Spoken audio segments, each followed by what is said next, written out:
لیکن جس طرح سے مولانا فضل الرحمان صاحب کا بیان، جو آپ کا جو آرگومنٹ ہے کہ شاید انگیج کرنا چاہ رہے تھے، اس کا مطلب یہ ہے کہ جو ووٹ کو عزت دو کا بیانیہ، وہ جو بیانیہ تھا کہ جناب سول سپرامیسی ہونی چاہیے اور اقتدار کے فیصلے عوام کی طاقت سے ہونے چاہیے، نہ کہ ڈرائنگ روموں میں بیٹھ کے ہونے چاہیے، وہ جو پوری کیمپین تھی پی ڈی ایم کا بننا، that was all part of the plan then. Exactly, وہ تو سارا ڈرامہ تھا. اور صرف وہ نہیں بلکہ میں آپ کو بتاؤں کہ بہت ساری ایسی چیزیں ہیں کہ جو بالکل آرکسٹریٹ کی گئی تھیں. آن فیس آف اٹ وہ لگتا تھا کہ حکومت کے خلاف بڑی سیریس ایک موو ڈیولپ ہو رہی ہے، لیکن پیچھے اس کے کہیں نہ کہیں باجوہ صاحب ہی ہوتے تھے. خان صاحب سے میری ملاقات ہوئی پچھلے سال مئی میں ان کے پاس گیا ملنے، تو خان صاحب نے ایک بڑی انٹرسٹنگ بات بتائی. انہوں نے کہا جی کہ یہ ٹی ایل پی والے بار بار نکل آتے تھے میرے خلاف باہر. وہ کہہ رہے ہیں ایک بار تو وہ جہلم میں آ کے بیٹھ کے تھے اور انہوں نے آ کے، ہم نے سڑکیں کھود کے انہیں روکا ہوا تھا. تو میں نے باجوہ صاحب کو بلایا، میں نے کہا باجوہ صاحب کیا کرنا ہے؟ تو انہوں نے کہا جی ہم تو اپنے لوگوں پہ گولی چلا نہیں سکتے. انہوں نے بالکل ہاتھ اٹھا دیا. انہوں نے کہا جی میں کچھ نہیں کر سکتا. خان صاحب کہتے ہیں میں نے اس وقت اپنی حکومت جو ہے یعنی وائنڈ اپ کی میں نے تیاریاں شروع کر دی تھی کہ یار وائنڈ اپ کریں، یہ تو اب آ جائیں گے، شام تک پہنچ جائیں گے اسلام آباد میں اور دھڑن تختہ کر دیں گے. ہمارا باجوہ صاحب نے ہاتھ اٹھا دیے. کہتے بعد میں مجھے پتہ لگا کہ جتنی بار بھی ٹی ایل پی اسلام آباد آئی وہ باجوہ صاحب کے کہنے پہ آئی. جب بھی ہمیں ٹائٹ کرنے ہوتے تھے، ہمارے نٹ بورڈ ہمیں اسکریو کرنا ہوتا تھا، وہ ٹی ایل پی کو سڑکوں پہ بھیج دیتے تھے ہمارے خلاف. تو اس طرح سے انہوں نے بہت ساری گیمیں تو کھیلی ہیں. تو اس کا مطلب یہ بھی ہو سکتی ہے کہ جو مولانا فضل الرحمان کا دھرنا تھا، آزادی مارچ تھی جو وہ لے کر آئے، جو اختتام پذیر ہونے کے 3 یا 4 دن بعد میاں محمد نواز شریف ملک سے پرواز کر گئے، ایگزیکٹلی وہ بھی سارا part of the plan. That means کہ نظر تو ایسا ہی آ رہا ہے، بظاہر بالکل ایسا ہی لگ رہا ہے کہ یہ سارا ایک پلان کا حصہ تھا. اور اس کے بعد آپ دیکھیں کہ مولانا فضل الرحمان صاحب کے دھرنے کے کچھ ہفتوں بعد ہی میاں صاحب جو ہیں وہ باہر چلے گئے تھے ملک سے باہر. اور یقین جانیں کہ جو پی ایم ایل این کی لیڈرشپ، جو لندن میں میری کئی لوگوں سے بات ہوئی، وہ تو کہتا ہے کہ ہمیں تو بالکل، ہم نے کبھی سوچا بھی نہیں تھا کہ ہمارے اوپر حالات اتنے مہربان ہو جائیں گے کہ میاں صاحب جیل سے اٹھ کے لندن آ جائیں گے. کہہ رہے ہمارا وہ تو بالکل ان کے لیے نہیں تھا، لیکن میاں صاحب تو شاید ان کو وہ اس میں تھے. لیکن یہ ہے کہ پچھلے دنوں شیخ رشید صاحب نے میرے شو پہ یہ ایک انکشاف کیا تھا. انہوں نے یہ انکشاف کیا تھا کہ باجوہ صاحب نے ہی میاں نواز شریف کو باہر بھجوایا تھا. یعنی کہ جو میاں صاحب پاکستان سے باہر گئے تھے اس میں اصل جو رول تھا وہ جنرل قمر جاوید باجوہ کا تھا. خان صاحب کی مرضی نہیں تھی، لیکن باجوہ صاحب نے جو ہے میاں صاحب کو باہر بھجوایا. صحیح. اب یہ تو طے ہے کہ جو جنرل قمر جاوید باجوہ صاحب ہیں، ان کی یہ خواہش کہ میں گمنامی میں چلا جاؤں، یہ خواہش وہ جا نہیں سکتے، وہ پوری نہیں ہو رہی. اب آ جاتے ہیں جو ظاہر ہے کہ اس وقت معاملہ چل رہا ہے، اس وقت بڑا گرما گرمی ہے. جو اقتدار کے ایوان ہے وہاں پر مولانا صاحب اٹھے ہوئے ہیں. پہلے تو بلکہ اسی سے معاملے سے جڑی ہوئی بات مجھے بتایا نا کہ مولانا صاحب نے بھی ایک وہ کل انہوں نے سینٹ کے حوالے سے پشاور میں سینئر صحافیوں سے ان کی کل گفتگو ہوئی غیر رسمی، جس میں مولانا صاحب نے انکشاف کیا کہ جنرل فیاض حمید نے انہیں یہ کہا تھا کہ مولانا صاحب ہم آپ کو سینٹ میں دیکھنا چاہتے ہیں اور ہم آپ کو چاہتے ہیں کہ آپ سینٹ میں ہوں اور آپ لیڈر اور آپ چیئرمین سینٹ ہوں. تو وہ تو مجھے لگتا ہے کہ مولانا صاحب کو ذرا تھوڑا اسپیسیفائی کرنے کے لیے ذرا جو ہے نا، کیونکہ مولانا بہت زیادہ ہارڈ لائن لے رہے تھے پی ٹی آئی کی گورنمنٹ، کیونکہ مولانا الیکٹ نہیں ہوئے. ہاں، اسمبلی سے باہر بھی بیٹھے ہوئے تھے، اسمبلیوں سے باہر بھی بیٹھے ہوئے تھے اور بہت زیادہ فرسٹریشن بھی تھی. مولانا سب سے زیادہ ہارڈ لائن لے رہے تھے. وہ پہلے سیاستدان تھے جنہوں نے کہا تھا اسمبلی کو تسلیم ہی نہ کیا جائے، اسمبلیوں میں جایا ہی نہ جائے، حلف ہی نہ اٹھایا جائے. پھر پیپلز پارٹی نے کہا تھا سب سے کہ آ کے حلف لے لیں. تو آپ کو یاد ہے کہ پہلے دن ہی الیکشن کمیشن کے باہر احتجاج ہو گیا تھا. تو مولانا تو ابھی بھی کہتے ہیں کہ میں آج بھی کہتا ہوں کہ اس وقت جو فیصلہ تھا اسمبلیوں کا حلف لینے کا، وہ حلف نہیں لینا چاہیے تھا. ہم لیجیٹیمیسی کو، گورنمنٹ کی الیکشن کو چیلنج کرتے تو شاید عمران خان گھٹنے ٹیکنے پہ مجبور ہو جاتا.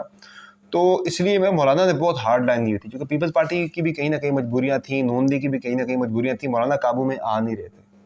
ان کو میرے خیال سے پھر یہ ہوتا ہے نا stick and carrot and stick کی پالیسی، کہیں کسی کو جو ہے ڈنڈے سے ہانکا گیا، پیپلز پارٹی نون دی کو ڈنڈے سے ہانکا گیا، مولانا کو فیور کی آفر کی گئی ہوگی. کیونکہ فیاض حمید صاحب کا تو ایجنڈا بالکل کلیئر تھا. باجوہ صاحب کی سوچ جو بھی تھی، وہ خان صاحب کے ساتھ فیئر تھے یا نہیں تھے، بہت ساری اس پہ چیزیں سامنے آ رہی ہیں ایسا ایسا کہ وہ فیئر نہیں تھے خان صاحب کے ساتھ. لیکن فیاض حمید جو ہیں وہ تو خان صاحب کے ساتھ پیورلی فیئر تھے، چونکہ انہوں نے اپنا آگے وہ دیکھ رہے تھے کہ بطور آرمی چیف انہوں نے آنا ہے پاکستان کا. اچھا، اب ظاہر ہے کہ مولانا نے جو اس ملاقات کا آپ نے تذکرہ کیا، اس میں مولانا نے بڑا گلہ شکوہ بھی کیا. بالکل. اور اس کے نتیجے میں اب ایک ملاقات انیشیل ہو بھی چکی ہے. جی ہاں. مولانا صاحب جو ہیں وہ کہتے ہیں شاید مولانا صاحب لندن بھی جائیں مجھے آنے والے ایک دو روز میں, اگلے ہفتے میں شاید مولانا صاحب لندن چلے جائیں. میاں صاحب لندن نہیں سوری دبئی چلے جائیں, میاں صاحب سے ملاقات کریں. جو میاں صاحب اب شاید لندن نہیں جا رہے, وہ سعودیہ سے واپس دبئی جا رہے ہیں, اور اسی لیے جا رہے ہیں کہ ان کی ملاقات ہو جائے. مولانا فضل الرحمان صاحب کو وہاں دعوت دی جا رہی ہے, اطلاعات جاری ہیں. چونکہ اصل دیکھیں نا, اس وقت 3 بڑے کھلاڑی تو ہیں سیاست کے. اگر آپ پی ڈی ایم کے سائڈ پہ دیکھیں, مولانا فضل الرحمان صاحب ہیں, پی ایم ایل این ہے, اور پیپلز پارٹی ہے. تو پیپلز پارٹی ابھی جو آگے کا ہم دیکھ رہے ہیں سیٹ اپ, جس میں شراکت اقتدار کا فارمولہ جو طے مولانا ہو فضل رہا ہے. الرحمان اور ان کی جماعت نے آج تک کبھی بھی یہ کلیم نہیں کیا کہ ہمارے جو وزیر اعظم کے لیے ہم بڑا نہیں, وزیر اعظم نے لیکن ظاہر ہے بڑا عہدہ ایوان صدر بھی ہے نا یار, ایک بڑی پوزیشن ہے, وہ بھی دیکھی جا سکتی ہے. مولانا صاحب اسے میں بھی دیکھ رہے ہوں, ٹارگٹ کر رہے ہوں. تو آپ دیکھیں کہ پیپلز پارٹی نون لیگ نے تو یہ طے کر لیا آپس میں, میاں نواز شریف صاحب نے, زرداری صاحب نے مل کے, کہ جی جو پارٹی زیادہ سیٹیں لے کے آئے گی اس کا وزیر اعظم ہوگا, جس کی سیٹیں دوسرے نمبر پر ہوں گی اس کا پریزیڈنٹ ہوگا. وہی مولانا کے لیے کیا ہے, کیا مولانا کو آپ اسپیکرشپ دیں گے, کیا دیں گے مولانا کو؟ تو وہ اس بات پہ بڑے ناراض ہیں, بڑے برہم ہیں. بھائی مجھے آپ نے بالکل آؤٹ کر دیا, جب مزاحمت کرنی تھی میں آ گیا. زیادتی کی وجہ کیا ہو سکتی ہے؟ مولانا نے دھرنا دے کے میاں صاحب کو باہر بھجوانے میں مدد کی. ایسے ہی ہے. پی ڈی ایم بننے کے بعد جو ان کے جلسوں میں رونق لگائی ہے, لوگ لائے ہیں اپنے مدرسوں سے, وہ مولانا لے کے آئے ہیں. ان کی اپنی تو اسٹریٹ پاور کتنی, لیکن خاص طور پہ اس حکومت کے بننے کے بعد جو سپریم کورٹ کے سامنے ہوا ہے, وہ نون لیگ اور پیپلز پارٹی تو نہیں تھے نا. وہ اسٹرینتھ ابھی بھی اسٹریٹ پاور مولانا کے پاس ہے. وہ مدرسوں کے بچوں کو یا جہاں سے بھی لے کے آ جاتے ہیں, وہ پیپلز پارٹی نون لیگ کے پاس, کسی جماعت کے پاس نہیں, جو مولانا کے پاس ہے. تو ان کے ساتھ زیادتی کی کیا وجہ؟ نہیں دیکھیں, مجھے جو لگتا ہے جو دبئی کی ملاقات تھی وہ ایک ان پلانڈ, اچانک سے ایک وہ چیزیں برابر آ گئی کہ وہاں موجود تھے تو انہوں نے ایک دوسرے سے مل لیے, ملاقات ہو گئی, ڈسکس کر لیا. چونکہ پاکستان میں تو یہ بات چل رہی تھی.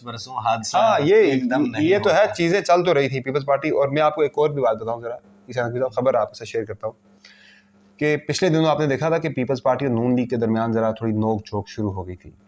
اور ظاہر ہے پیپلز پارٹی کو جب بلوچستان میں باپ پارٹی کے بندے جب ڈیلیور ہوئے تھے, تو پیپلز پارٹی یہ سوچنے لگ گئی تھی کہ اگلا ٹینیور سینٹر میں ہمارا ہوگا.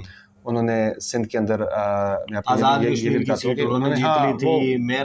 بن گیا تھا. جی ہاں, ویسے بھی اس سے پہلے سے بھی نا, جب ان کو باپ پارٹی کے بندے میں جانا شروع ہوتے پیپلز پارٹی میں, تو آپ کو باپ پارٹی کو اشارہ کہاں سے ہوتا ہے, تو پیپلز پارٹی کو یہ لگنے لگ گیا تھا کہ اگلا ٹینیور سینٹر میں ہمارا ہی ہونا ہے. تو اس میں یہ ہوا تھا کہ انہوں نے تو بڑی پراپر ورکنگ شروع کر دی تھی. اگلا وزیر خزانہ کون ہوگا پیپلز پارٹی کا, مراد علی شاہ صاحب کو میری انفارمیشن کے مطابق اگلا الیکشن قومی اسمبلی کا لڑنے کا کہا گیا تھا کہ آپ نے اگلا الیکشن قومی اسمبلی کا لڑنا ہے, چونکہ سینٹر میں آپ ہمارے وزیر خزانہ ہوں گے. جو انہی کے حلقے میں ایم این اے کا الیکشن لڑتے ہیں سکندر صاحب, ان کو ایم پی اے کا الیکشن لڑنے کا کہہ دیا گیا تھا. یعنی پیپلز پارٹی نے اپنی ٹیم تک بنانی شروع کر دی تھی سینٹر میں. لیکن بعد میں جب انہیں پتہ لگا کہ ہم تو پلان میں نہیں ہیں, پلان میں تو پی ایم ایل این ہے, تو یہ تو بڑی کلیئر بات ہے کہ اسٹیبلشمنٹ کی ابھی ہم جو دیکھ رہے ہیں partnership with P M L N, مجھے بہت کلیئرلی نظر آ رہا ہے کہ شاید اگلا ٹینیور جو ہے وہ مجھے پی ایم ایل این کا ہی, چاہے جیسے بھی آئے.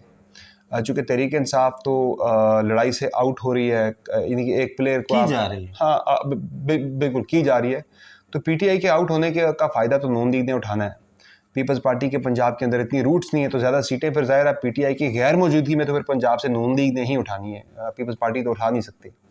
اور ویسے بھی جو اسٹیبلشمنٹ میں بھی جو سوچ و بچار ہے وہ زیادہ فیوریبل ہے towards P M L N. جتنا میں دیکھ رہا ہوں ایک پی ایم ایل این میں یہ سوال موجود ہے نا کہ پی ایم ایل این میں ٹورڈز شہباز شریف کی طرف زیادہ ہے.